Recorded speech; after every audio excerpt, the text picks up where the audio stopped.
Hello, नमस्कार। सभी आदरणीय शिक्षकों को मेरा नमस्कार। आज का क्लास सेशन शुरू हुआ है और आज हम इंग्लिश के सप्ताह 6 और दिवस 2 की एक्टिविटी कर रहे हैं। आप सभी शिक्षक जानना चाहेंगे कि दिवस 1 की एक्टिविटी मैंने क्यों नहीं की, क्योंकि बिगिनिंग साउंड के लिए जो मेन एक्टिविटी है वो दिवस 2 में दी गई है, इसीलिए उसको प्रेजेंट करने के लिए मुझे दिवस 2 की पाठ योजना ही लेनी पड़ी थी। इसलिए आज हम सिर्फ दिवस 2 पर बात करेंगे। सप्ताह 6 दिवस 2। सबसे पहले वही क्लास में आए बच्चों से थोड़ी बहुत बातचीत की और उसके बाद हमने टीपीआर शुरू किया। टीपीआर में सिर्फ ये था कि बच्चों को पॉइंट्स करना था चीज़ों की तरफ, तो वही मैंने बच्चों को बताया और किया। बच्चों ने धीरे धीरे सीखा। हमने कई बार इस एक्टिविटी को दोहराया और किया। काफ़ी देर तक टीपीआर करने के बाद बच्चों को समझ में भी आया कि कौन सी चीज़ क्या है और उन्हें कहाँ पॉइंट करना है। बच्चों ने सारी चीज़ों को समझा। उसमें टीपीआर में एक एक्टिविटी थी कि बच्चों को स्टिक उठाकर बाकी बच्चों को देनी थी। क्लास में इतनी सारी स्टिक अवेलेबल नहीं थी कि सारे बच्चे स्टिक उठा पाएँ और दूसरे बच्चों को दे पाएँ, इसलिए मैंने वो एक्टिविटी सिर्फ एक बच्चे के साथ की है। आप सब देख पाएंगे वो किस तरह से हुई है। चलिए देखते हैं। Point to your bag. Very good. Bag कहाँ है आपके? Very good. Point to your bag. Point to your book. Point to your book. Point to your head. Point to your head. Point to two boys. Point to two boys. Point to two boys. Point to their book. Point to their book. Sit down. Sit down. सारे sets को मैंने कम से कम 3-4 बार repeat किया। पहले खुद करके दिखाया, फिर बच्चों के साथ मैंने खुद ने किया और फिर उनसे एक बार अकेले भी कराया। रिपीट्स करने से क्या हुआ कि बच्चे पहले शुरुआत में गलतियां कर रहे थे और बाद में वो ठीक से कर पा रहे थे। क्योंकि इंग्लिश से बच्चे इतने परिचित नहीं हैं तो वो धीरे धीरे ही सीखेंगे। टीपीआर में उन्हें पॉइंट करना होता है चीज़ों की तरफ, तो वो धीरे धीरे ही सीख रहे हैं। कुछ कक्षा 2 के बच्चे बहुत अच्छा रिस्पॉन्स करते हैं, कक्षा 1 के बच्चे थोड़ा कम रिस्पॉन्स करते हैं, लेकिन कर पाते हैं वो।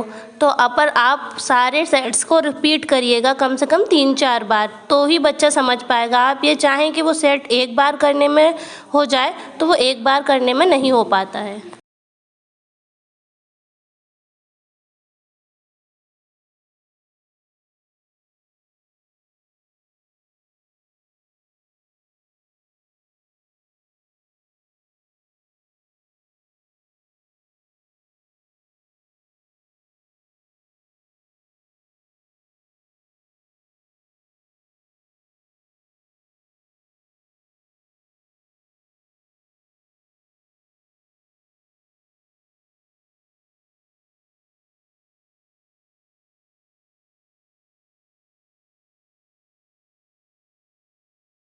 टीपीआर करते करते मुझे कम से कम 15 मिनट हो चुके थे। शिक्षक संदर्शिका में किसी भी तरीके की टाइमिंग नहीं दी गई है। आपको सारा काम 70 मिनट के अंदर करना है, तो वो आप अपने अकॉर्डिंग कर सकते हैं, लेकिन मुझे टीपीआर करने में कम से कम 15 मिनट का टाइम तो लग ही गया था। उसके बाद आई हमारी स्किल्स।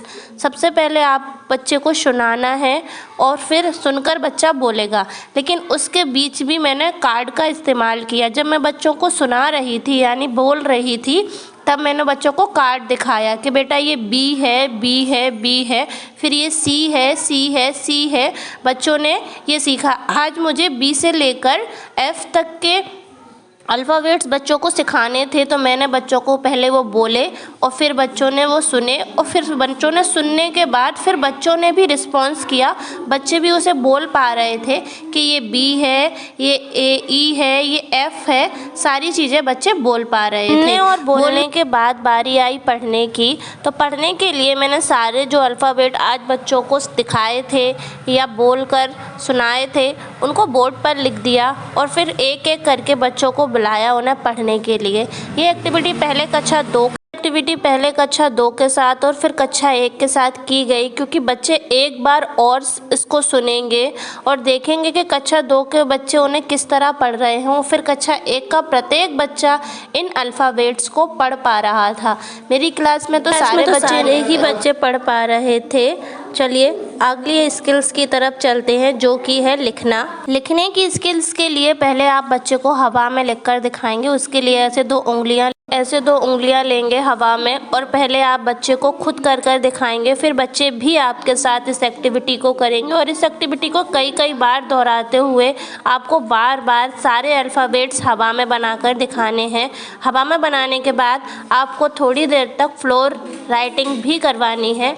चलिए, एयर राइटिंग को भी हम आई डू, वी डू और यू डू यानी स्कैफोल्डिंग के अनुसार ही कर रहे हैं। बच्चे कर रहे हैं और कई बार गलतियां भी करते हैं, लेकिन वो सीख रहे हैं। चलिए देखते हैं।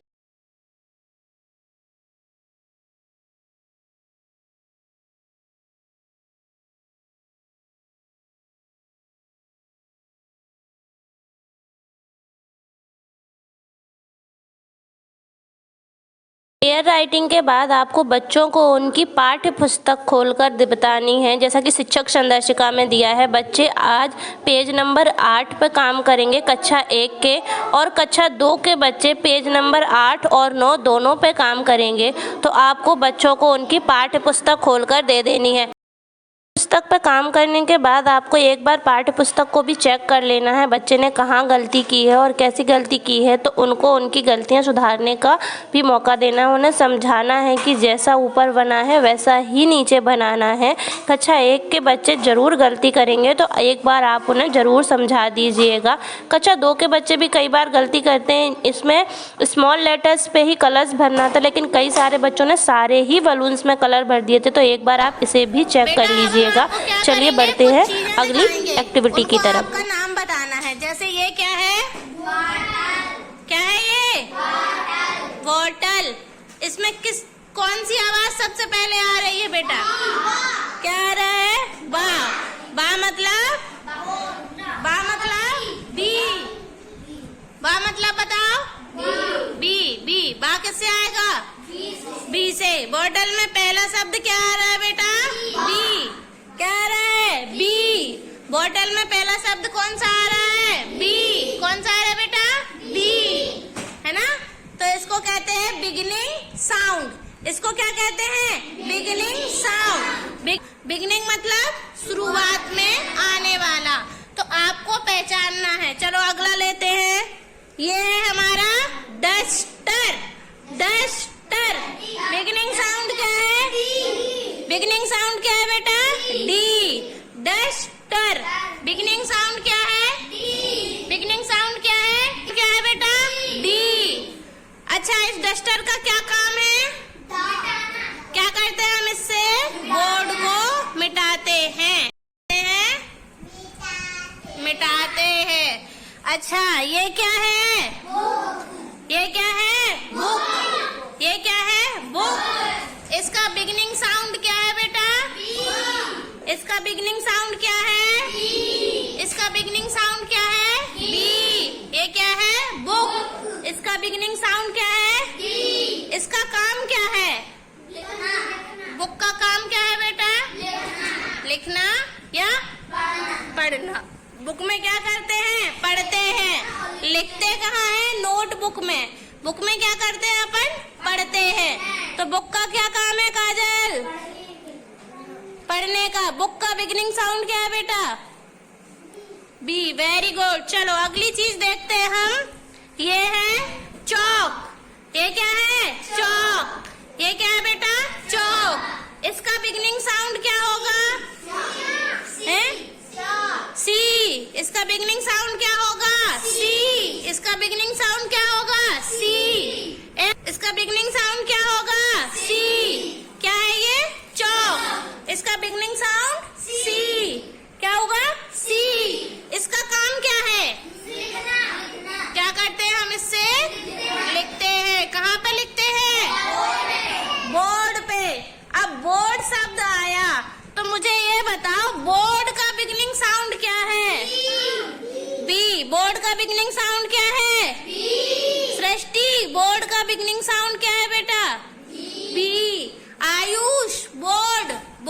बिगिनिंग साउंड क्या होगा?